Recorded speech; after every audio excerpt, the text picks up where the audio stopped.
Good morning बच्चों, एनआरपीएस की online classes में आपका स्वागत है। प्यारे बच्चों, हम कक्षा 10th की संशोधित सिलेबस की पढ़ाई शुरू कर चुके हैं। जो चैप्टर आपके हो चुके हैं उनमें जो चैप्टर कंप्लीट है वो आपको लर्न करने हैं। संशोधित सिलेबस मैंने आपको लेक्चर में बता दिया था।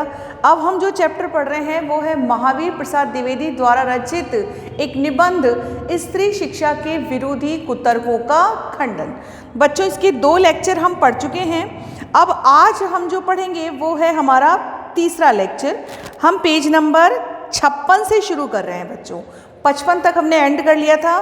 पेज नंबर 56 में ऊपर से बिल्कुल स्टार्टिंग से ही पढ़ रहे हैं। हमने यहाँ तक पढ़ा था बच्चों, वो आप थोड़ा समझ लीजिए। जो हमने पहले 2 लेक्चर में पढ़ा था कि हमने पहले 2 लेक्चर में क्या पढ़ा था कि स्त्री शिक्षा के विरोध में जो लोग ये कह रहे हैं कि स्त्रियों को पढ़ाने से अनर्थ होते हैं, वो लोग बिल्कुल गलत हैं और उन लोगों की ये सोच बहुत गलत है। क्योंकि उन लोगों का मानना है कि स्त्रियों को पढ़ाने से वो अपने तर्क देती हैं, अपने अधिकार मांगती हैं और हर तरह से ग्रह के सुखों का नाश हो जाता है, घर में अनर्थ होने लगते हैं। तो इस तरह के तर्क देने वाले जो महान पंडित हैं, उन पंडितों को स्पष्ट रूप से समझाते हुए द्विवेदी जी ने अलग अलग तर्क दिए हैं और उन तर्कों को ही हम पढ़ रहे हैं। अलग अलग पक्षों को हमने पढ़ा है। उन्होंने कहा कि प्राकृत भाषा में बहुत सारे ग्रंथों की रचना हुई और उस समय प्राकृत भाषा ही सर्वसाधारण की भाषा थी। जो लोग ये कहते हैं कि प्राकृत भाषा का प्रयोग करने वाले लोग अनपढ़ होते थे, तो उन लोगों से पूछिए कि संस्कृत भाषा ना के बराबर लोग जानते थे, तो संस्कृत भाषा का प्रयोग सब नहीं करते थे। जैसे आज हम राजस्थानी बोलते हैं तो राजस्थानी हमारी प्रेम भरी अपनी बोली है, ठीक वैसे ही उस समय प्राकृत सर्वसाधारण की भाषा थी और सर्वसाधारण की भाषा होने के कारण ही उसमें सबसे ज़्यादा ग्रंथों की रचना की गई थी। तो बच्चों, हम शुरू करते हैं पेज नंबर 56 पर। वेदों को प्राय सभी हिंदू ईश्वर कृत मानते हैं। जो संसार तो वेद मंत्रों की रचना अथवा उनका दर्शन विश्वास आदि स्त्रियों से करावे और हम उन्हें ककहरा पढ़ाना भी पाप समझे, शीला और विद्या आदि कौन थी, वे स्त्री थी या नहीं, बड़े बड़े पुरुष कवियों से आवृत हुई या नहीं, शारंगधर पद्धति में उनकी कविता के नमूने हैं या नहीं। अब बच्चों, यहाँ लेखक क्या कह रहे हैं कि सो ईश्वर तो वेद मंत्रों की रचना और उनका दर्शन विश्वम्भरा आदि स्त्रियों से करावे और हम उन्हें ककहरा पढ़ाना भी पाप समझे। बच्चों, कहा जाता है कि वेद मंत्रों की रचना किसने की है? विश्वम्भरा नामक स्त्री ने। मतलब स्वयं ईश्वर ने भी वेद मंत्रों की रचना किससे कराई है? विश्वम्भरा से। यहाँ ये कहा गया है कि दर्शन विश्वम्भरा जो है उसके अनुसार स्त्रियों ने ही वेद मंत्रों की रचना की है। ये दर्शन शास्त्र है विश्वम्भरा, और कहा जाता है कि मुख्य स्त्री भी विश्वम्भरा ही थी, जिस विश्वम्भरा ने वेद मंत्रों की रचना की थी।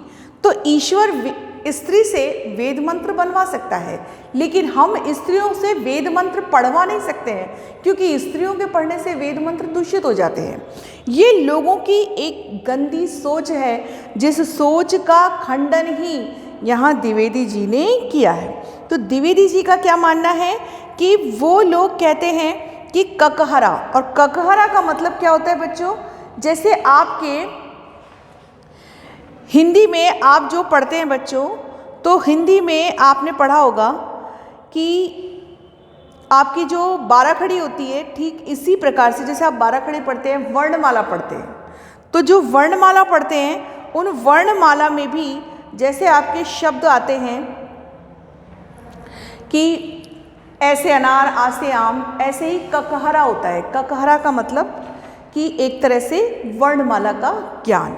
तो बच्चों, अब यहाँ देखिए कि लेखक का कहना है कि जो खुद पुस्तक की रचना करने वाली है, उस रचना करने वाली को यदि हम कह दें कि वो पुस्तक पढ़ नहीं सकती, तो कितनी अजीब सी बात है कि जिसने बनाया है उसी को हम पढ़ने नहीं देना चाहते।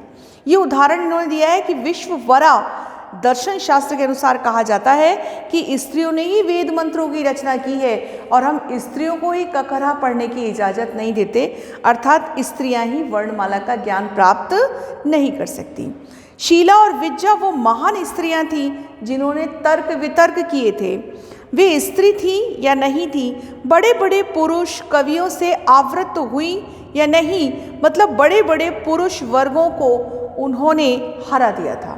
ऐसी वो स्त्रियां थी शीला और विद्या जिन्होंने अपने पराक्रम से, अपनी वाक चातुर्य से इस तरह से युद्ध किया था उन पुरुषों के साथ। वाक चातुर्य का मतलब बच्चों वाणी का चातुर्य दिखाना।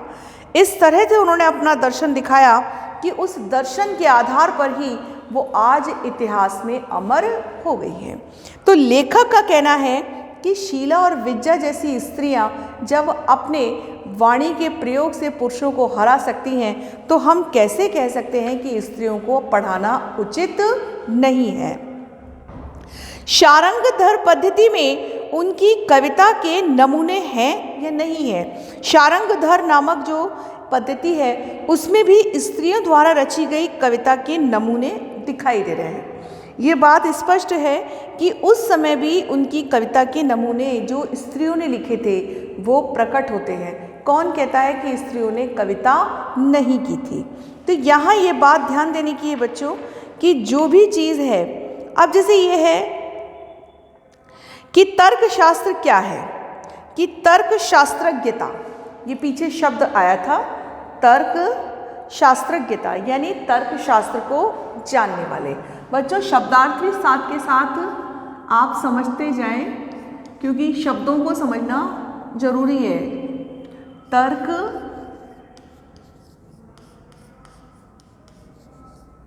शास्त्रज्ञता यानी तर्कशास्त्र जानने वाला, तर्कशास्त्र जानने वाला। ठीक इसी प्रकार से बच्चों एक शब्द इसमें आया था, वो है प्रगल्भ यानी प्रतिभावान।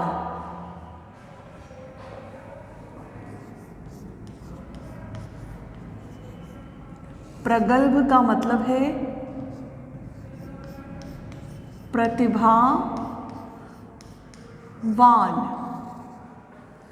ठीक इसी प्रकार से पीछे आया था आदृत यानी आदर पाया, जो अभी अभी हमने पढ़ा है।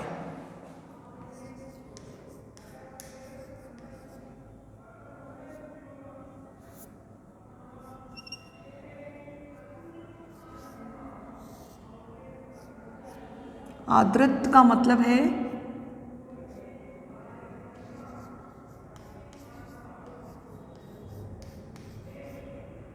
आदर पाया, यानी आदर प्राप्त किया।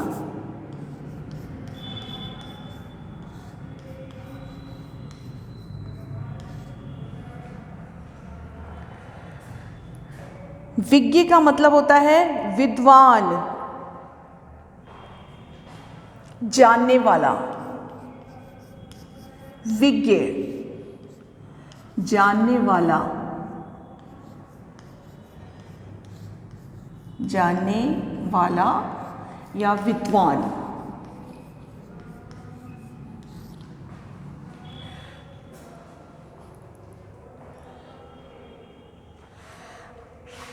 अब जैसे बच्चों इसमें ये तर्क इन्होंने दिया कि शारंगधर पद्धति में उनकी कविता के नमूने दिखाई देते हैं, मतलब स्त्रियों द्वारा रचित हैं। वो स्पष्ट करते हैं कि स्त्रियां तब भी पढ़ी लिखी होती थी। बौद्ध ग्रंथ त्रिपिटक के अंतर्गत थेरी गाथा में जिन सैकड़ों स्त्रियों की पद्य रचना उद्धृत है, क्या वे अपढ़ थी? अब कितनी स्त्रियां हैं बौद्ध ग्रंथ में? त्रिपिटक के अंतर्गत थेरी गाथा एक प्रसंग है। उस थेरी गाथा में सैकड़ों स्त्रियों ने अपनी कविताएं दी थी, तो वो प्राकृत भाषा में ही लिखी हुई कविताएं हैं। सोचिए कि प्राकृत भाषा में जो बौद्ध ग्रंथ लिखे गए थे उसमें स्त्रियों ने भी जिस तरह से अपने प्रसंग देकर ये बात स्पष्ट कर दी कि भाई पूरी तरह से वो प्राकृत बोलकर भी कम विदुषियों से मानी नहीं जा सकती। आप उनको विदुषी से कम नहीं मान सकते, उनका वही आकलन है, वही रूप है। तो यहाँ ये बात, ये उदाहरण क्यों दे रहे हैं वो आपको ये बता रहे हैं कि प्राकृत बोलना कोई अपराध नहीं है। प्राकृत भाषा में जो लोग उस समय पढ़े लिखे थे, जो प्राकृत का ही प्रयोग करते थे, वो क्यों करते थे? क्योंकि उस समय प्राकृत भाषा सर्वसाधारण की भाषा हुआ करती थी, इसलिए प्राकृत बोलना उनके लिए गौरव की बात होती थी। जिस भारत में कुमारिकाओं को चित्र बनाने, नाचने, गाने बजाने, फूल चुनने, हार गूंथने, पैर मलने तक की कला सीखने की आज्ञा थी, उनको लिखने पढ़ने की आज्ञा न थी, कौन विज्ञ ऐसी बात मुख से निकालेगा, और कोई निकाले भी तो मानेगा कौन? मतलब स्त्रियों को ये सारी कलाएं सीखने की इजाज़त थी। नाचना हो तो नाचो, गाना हो तो गाओ, बजाना हो तो बजाओ, किसी भी प्रकार से उन पर कोई रोक टोक नहीं थी। तो सोचिए, पढ़ने लिखने की बात पर कौन उन्हें कहता कि आप पढ़ेंगी नहीं? तो ये जिस भारत की बात कर रहे हैं कि प्राचीन समय में हमारे देश में भारत की स्त्रियों को पढ़ाने के लिए कोई नियमबद्ध प्रणाली नहीं है। जिन लोगों ने ये बात कही है वो बिल्कुल गलत है, क्योंकि ये बात सत्य नहीं है कि उस समय स्त्रियों को पढ़ाने की चाल नहीं होती थी। यद्यपि उस समय स्त्रियां बहुत पढ़ी लिखी होती थी और वो इस तरह से अपनी बात को स्पष्ट करती थी कि पुरुष उनके तर्क के आगे नतमस्तक हो जाते थे, क्योंकि आगे कोई तर्क बाकी ही नहीं रहता था। तो इस तरह से उन्होंने अपने बात को प्रकट किया। शीला और विद्या जैसी स्त्रियों ने, शकुंतला जैसी स्त्रियों ने अपनी बात को ऐसे रखा कि वो फिर पुरुषों के आगे किसी भी प्रकार से सीना तान कर अपनी बात को रखने की पूरी तरह से आत्मविश्वास से भरी हुई स्त्रियां हुआ करती थीं। बच्चों, यहाँ एक शब्द था ब्रह्मवादी, यानी वेद पढ़ने पढ़ाने वाला। तो ये बच्चों शब्द जो हैं ये याद भी रखने आपको। ब्रह्मवादी, तो ब्रह्मवादी शब्द जो है वेद पढ़ने व पढ़ाने वाला, जो वेद पढ़ता है और पढ़ाता है उसे ब्रह्मवादी कहा जाता है। अत्रि की पत्नी पत्नी धर्म पर व्याख्यान देते समय घंटों पांडित्य प्रकट करे, गार्गी बड़े बड़े ब्रह्मवादियों को हरा दे, मंडन मिश्र की सधर्मचारिणी शंकराचार्य के छक्के छुड़ा दे। अब देखिए, मंडन मिश्र जो एक ऐसे साहित्यकार थे जिनकी पत्नी ने शंकराचार्य, आप जानते हैं शंकराचार्य कितने महामुनि थे, जिन्होंने पूरे भारत को एकीकृत करके एक ऐसे धर्म की स्थापना कर दी। ऐसे महान शंकराचार्य को मंडन मिश्र की पत्नी ने एक तर्क में हरा दिया था, लेकिन इस बात का बिल्कुल भी पछतावा शंकराचार्य को नहीं था। अत्रि मुनि की पत्नी पत्नी धर्म पर व्याख्यान देते समय घंटों पांडित्य प्रकट करती थी। देखिए आप, गार्गी बड़े बड़े ब्रह्मवादियों को हरा देती थी। इससे अधिक भयंकर बात और क्या हो सकती है? यह सब पापी पढ़ने का अपराध है। अब देखिए कि जो लोग स्त्रियों के पढ़ने के विरोध में हैं, वो लोग क्या कहते हैं कि ये सब पापी पढ़ने का ही अपराध है। ना ये पढ़ती और ना ये तर्क करती और ना ये पुरुष प्रधान के महान महान पंडितों को हराती। तो यहाँ ऐसे लोग जो ये कुतर्क देते हैं, जो ये कहते हैं कि स्त्रियों के पढ़ने से ही वो इतना बोलती हैं, तो ऐसे कुतर्क देने वाले लोग समाज के लिए बिल्कुल भी हितकारी नहीं हैं, क्योंकि ऐसा बोलने से कहीं भी ये बात स्पष्ट नहीं होती जो इंसान अपनी बात से हार जाता है। बच्चों, आपने देखा होगा कि कोई भी व्यक्ति जब अपनी बात में किसी सामने वाले व्यक्ति से परास्त हो जाता है और उसे अपना तर्क टूटता हुआ नजर आता है तो वो खींचने लगता है, चिढ़ने लग जाता है। उसके अंदर सामने वाले के प्रति एक ऐसी जेलसी, एक ईर्ष्या प्रकट हो जाती है और फिर वो ऊटपटांग बातों से अपनी बात को रखने लगता है। तो यहाँ यही बात है कि जब पुरुष प्रधान समाज का वश नहीं चला तो उन्होंने क्या बात कह दी कि ना ये पढ़ती और ना ये अपराध होता। मतलब ये सारा अपराध कि शंकराचार्य को हराना, बड़े बड़े पंडितों को हराना, ये अपराध किस बात को प्रकट करता है कि वो पढ़ी थी इसीलिए उन्होंने अपराध कर दिया। ना वे पढ़ती और ना वे पूजनीय पुरुषों का मुकाबला करती। ये सारा दुराचार स्त्रियों को पढ़ाने का ही कुफल है। दुराचार का मतलब होता है बच्चों बुरा आचरण, कि स्त्रियों ने जो शंकराचार्य जैसे महान पंडित का अपमान कर दिया,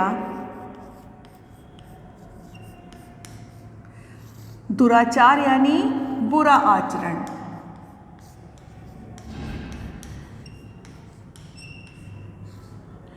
कि मंडन मिश्र की पत्नी ने शंकराचार्य का अपमान कर दिया, तो वो अपमान नहीं था बच्चों, वो एक तरह से वाद विवाद था और वाद विवाद में उन्होंने हरा दिया। तो बच्चों, वाद विवाद में वही हारता है जिसमें अहम ज़्यादा होता है। जो सत्य के साथ होता है, सत्य कभी नहीं हारता। इस बात को आप भी जानते हैं और मैं भी जानती हूँ। यदि मेरा तर्क सत्य है तो मैं नहीं हार सकती। यदि मेरा तर्क ही गलत है तो हारने की कगार तो आएगी ही आएगी। ठीक वैसे ही शंकराचार्य निश्चित ही किसी गलत बात पर अड़े होंगे और मंडन मिश्र की पत्नी से वे हार गए। बच्चों, इस बात को कोई झुठला नहीं सकता कि सत्य कभी भी सामने आ सकता है। उसको हम लाख ताले में बंद करें, वो कभी छुपाया नहीं छुप सकता। ठीक उसी प्रकार से जो भी तर्कों में स्त्रियों से हारे वो गलत तर्क थे, क्योंकि जब गलत तर्क पर हम बोलते हैं तो हम ज़रूरत से ज़्यादा ना तो बोल पाते हैं और हारने की स्थिति पैदा होती ही है। स्त्रियों के लिए पढ़ना कालकूट, पुरुषों के लिए पीयूष का घूंट। ऐसी ही दलीलों और दृष्टांतों के आधार पर कुछ लोग स्त्रियों को अपढ़ रखकर भारतवर्ष का गौरव बढ़ाना चाहते हैं। मान लीजिए, मतलब क्या सोचते हैं वो कि स्त्रियां पढ़ेंगी तो वो कालकूट विष के समान होगा। कालकूट क्या है? एक प्रकार का विष।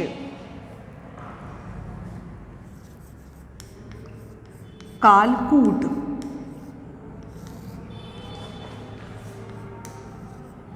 एक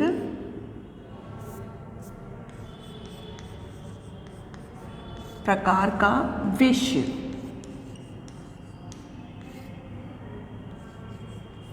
जो समुद्र, आपने पढ़ा होगा बच्चों, समुद्र मंथन हुआ था जो उसमें निकला था, जिसे शिवजी पी गए थे और उस दिन से शिवजी क्या बन गए थे? नीलकंठ। तो एक प्रकार का विष है जो समुद्र मंथन से निकला था, कालकूट विष। तो स्त्रियों का पढ़ना कालकूट है और पुरुषों के लिए पीयूष का घूंट है। मतलब पुरुष पढ़े तो अमृत है और स्त्रियां पढ़े तो जहर है। मान लीजिए पुराने जमाने में भारत की एक भी स्त्री पढ़ी लिखी ना थी, ना सही उस समय स्त्रियों को पढ़ाने की ज़रूरत ना समझी गई होगी।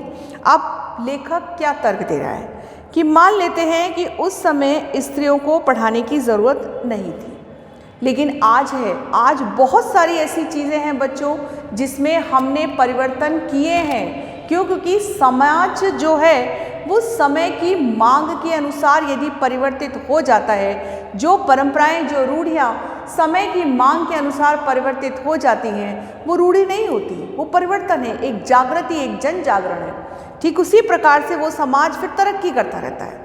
ठीक वैसे ही स्त्रियों को भले ही पहले पढ़ाने की आवश्यकता महसूस ना की गई हो, लेकिन आज के इस समाज के दौर में जहाँ हर समय स्त्री कंधे से कंधा मिलाकर पुरुष के साथ खड़ी है, तो ऐसी स्त्री जो हर तरह से पुरुष की सहयोगिनी है, वहाँ ये बात हमें स्वीकार कर लेनी चाहिए कि स्त्री पढ़ी लिखी होगी तभी वो समाज का, परिवार का, देश का उद्धार कर सकेगी।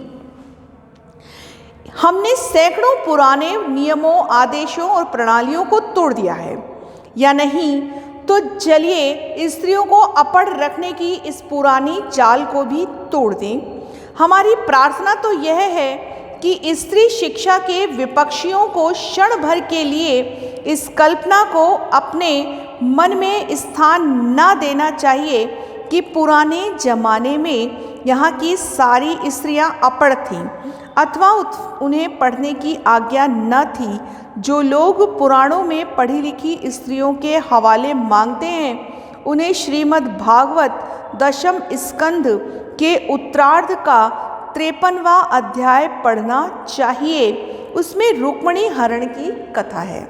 अब देखिए, श्रीमद् भागवत दशम स्कंध के उत्तरार्ध का 53वां अध्याय जो है, उसमें रुक्मिणी हरण की कथा है। रुक्मिणी जी ने भगवान कृष्ण को बड़ा सुंदर एक पत्र लिखा था और उस पत्र में कहा था कि आप मुझे हरण करके ले जाएं। ये बात ये बता रहे हैं कि लोग कहते हैं कि प्राचीन समय में स्त्रियों को पढ़ाने की कोई नियमबद्ध प्रणाली नहीं थी। चलिए ठीक है, मान लेते हैं, लेखक ने कहा है कि हम मान लेते हैं कि कोई नियमबद्ध प्रणाली उस समय नहीं थी, क्योंकि उसका कोई प्रमाण हमारे पास नहीं है। तो आज तो हमने सैकड़ों नियम तोड़ दिए, बहुत सारे परिवर्तन किए और उसी से हमारा देश आज एक विकासशील राष्ट्र है और बहुत सारे हमने नए नए आविष्कार किए हैं, वो उसी का उदाहरण है। तो आज लेखक का कहना है कि जब हमने इतने सारे परिवर्तन किए हैं, तो क्यों हम देश में ये जन जागृति नहीं ला सकते कि देश में यदि स्त्रियां पढ़ी लिखी होंगी तो परिवार की जो पहली गुरु है माँ, वो पढ़ी लिखी होगी तो परिवार का अच्छा भरण पोषण, एक परिवार की नींव अच्छी तैयार होगी। क्योंकि एक बालक के लिए, एक परिवार के लिए स्त्री का पढ़ा लिखा होना बहुत ही अनिवार्य है। तो यहाँ लेखक का कहना है कि हम किसी भी रूप में ये स्वीकार कर लें कि स्त्रियों को पढ़ाने की हमें रीत शुरू कर देनी चाहिए। अब लेखक ने उदाहरण दिया है कि रुक्मिणी हरण की कथा को देखिए। रुक्मिणी ने जो एक लंबा चौड़ा पत्र एकांत में लिखकर एक ब्राह्मण के हाथ श्री कृष्ण को भेजा था, वह प्राकृत में ना था। उसके प्राकृत में होने का उल्लेख भागवत में तो नहीं है। उसमें रुक्मिणी ने जो पांडित्य दिखाया था, उसके अपढ़ और अल्पज्ञ होने अथवा गंवारपन का सूचक नहीं दिखाई देता। अब सोचिए, श्रीमद् भागवत पुराण जो संस्कृत में रचित है, उसके 53वें अध्याय में उसके अंदर जो रुक्मिणी हरण की कथा उपस्थित है और जो रुक्मिणी हरण की एक सुंदर सा पत्र रुक्मिणी जी ने श्री कृष्ण के लिए लिखकर भेजा था, वो एक सुंदर पत्र इतनी सुशील भाषा में लिखा गया है कि देखते ही लगता है कि किसी स्त्री ने इतनी ज्ञान को अर्जित करके और इतनी सुंदर वाणी का प्रयोग करते हुए उस पत्र की रचना की है। इतने सुगठित शब्द हैं उसमें। बच्चों, मेरा पढ़ा हुआ है, आप भी कभी मौका लगे तो किसी बड़े के द्वारा पुराण से वो पत्र ज़रूर पढ़ना। इतना सुंदर लंबा चौड़ा पत्र जो उन्होंने श्री कृष्ण के लिए लिखा था, एक ब्राह्मण के द्वारा भेजा गया, जिससे साफ प्रकट होता है कि वो प्राकृत भाषा नहीं थी, क्योंकि वो संस्कृत में लिखा हुआ है। तो कौन कहता है कि यदि वो रुक्मिणी संस्कृत पढ़ी लिखी ना होती तो फिर वो कृष्ण को पत्र कैसे भेजती। तो उस समय आप सोचिए, हमारे भगवान कृष्ण के समय में जब द्वापर युग में श्री कृष्ण आए थे, उस द्वापर युग में श्री कृष्ण के समय में जब एक रुक्मिणी द्वारा इस तरह का पत्र लिखा जा सकता है, तो कौन कहता है कि उस समय सर्वसाधारण स्त्रियां भी पढ़ी लिखी नहीं होती थी। हम किसी भी रूप में ये नहीं कह सकते कि स्त्रियों को पढ़ाने की चाल उस समय नहीं थी। वह उसके अपढ़ और अल्पज्ञ होने अथवा गंवारपन का सूचक नहीं है। पुराने ढंग के पक्के सनातन धर्मावलंबियों की दृष्टि में तो नाटकों की अपेक्षा भागवत का महत्व बहुत ही अधिक होना चाहिए। इस दशा में यदि उनमें से कोई यह कहे कि सभी प्राककालीन स्त्रियां अपढ़ होती थी तो उसकी बात पर विश्वास करने की ज़रूरत नहीं है। भागवत की बात यदि पुराणकार या कवि की कल्पना मानी जाए तो नाटकों की बात उससे भी गई बीती समझी जानी चाहिए। अब पुराण का उदाहरण हमें द्विवेदी जी ने यहाँ पर दे दिया। लेखक ने एक हमें पुराण का उदाहरण दिया है और कहा है कि देखिए उस समय रुक्मिणी ने ऐसा शानदार पत्र अपनी संस्कृत भाषा में लिखकर श्री कृष्ण के लिए भेजा था, जिससे साफ स्पष्ट होता है कि उस समय की स्त्रियां पढ़ी लिखी होती थी। जब ये बात स्पष्ट हो गई तो सोचिए कि उस समय के नाटकों को देखने के उदाहरण तो बाकी ही नहीं रह गए। कितनी स्त्रियां नाटकों में उस समय संस्कृत भाषा का प्रयोग करती थी, लेकिन किसी भी तरह से हम ये नहीं कह सकते बच्चों कि उस समय की स्त्रियों द्वारा बोली जाने वाली प्राकृत भाषा उनके अपढ़ या अनपढ़ होने का प्रमाण हो। किसी भी तरीके से उनके अनपढ़ और अपढ़ होने की भाषा प्राकृत नहीं होती थी। तो अब यहाँ देखिए कि जो कुछ शब्द रह गए वो आप शब्द ध्यान से देख लीजिए, जैसे सधर्मचारिणी। सधर्मचारिणी,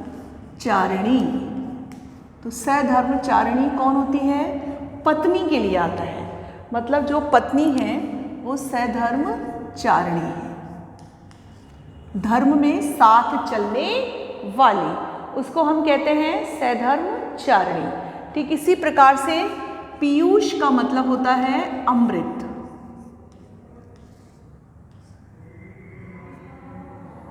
पीयूष यानी अमृत।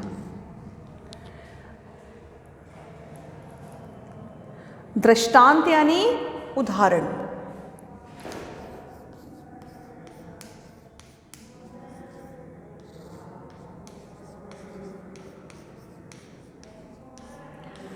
अब बच्चों आज हमने जहाँ तक भी पढ़ा है उसमें विशेष रूप से आप ध्यान दीजिए कि आपको गृह कार्य के प्रश्न भी करने हैं। तो देखिए गृह कार्य के प्रश्न के रूप में आपको जो 2 प्रश्न करने हैं वो मैं आपको लिखवा देती हूँ, फिर हम उनको समझ लेंगे।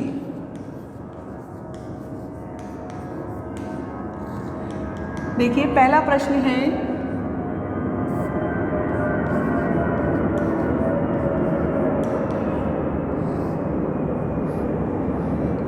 द्विवेदी जी ने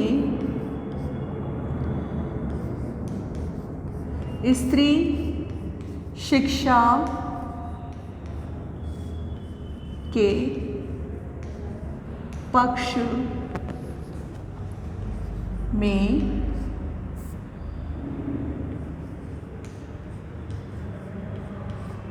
कौन से, द्विवेदी जी ने स्त्री शिक्षा के पक्ष में कौन से पुराण का उदाहरण स्पष्ट किया?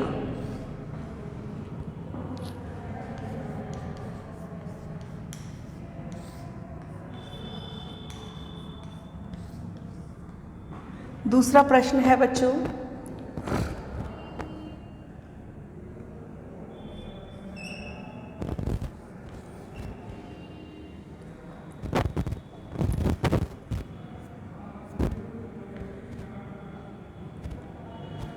प्राचीन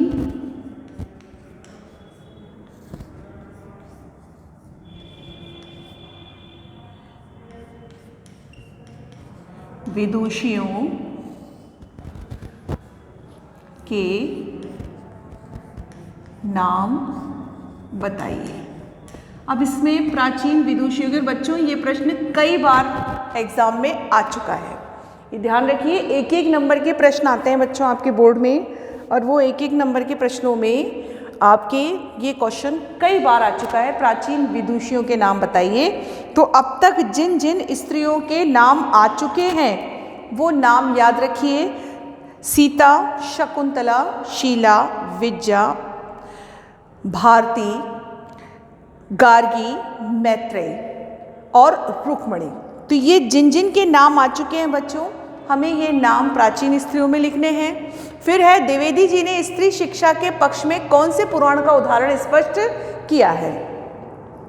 तो इन्होंने कौन से पुराण का उदाहरण दिया है? द्विवेदी जी ने स्त्री शिक्षा के पक्ष में श्रीमद् भागवत दशम स्कंध के उत्तरार्ध के 53वें अध्याय का पक्ष प्रस्तुत किया है, जिसमें रुक्मणी हरण की कथा है और उसमें साफ स्पष्ट किया गया है कि रुक्मणी हरण की कथा के रूप में रुक्मणी ने संस्कृत भाषा में अपने पांडित्य को दिखाते हुए श्री कृष्ण को एक लंबा चौड़ा पत्र लिखा था और उस लंबे चौड़े पत्र में उन्होंने साफ स्पष्ट कर दिया कि वो किसी परम विदुषी से कम नहीं हैं। उस पत्र को पढ़ते ही भगवान कृष्ण दौड़े दौड़े रुक्मणी जी के पास उपस्थित हो गए थे।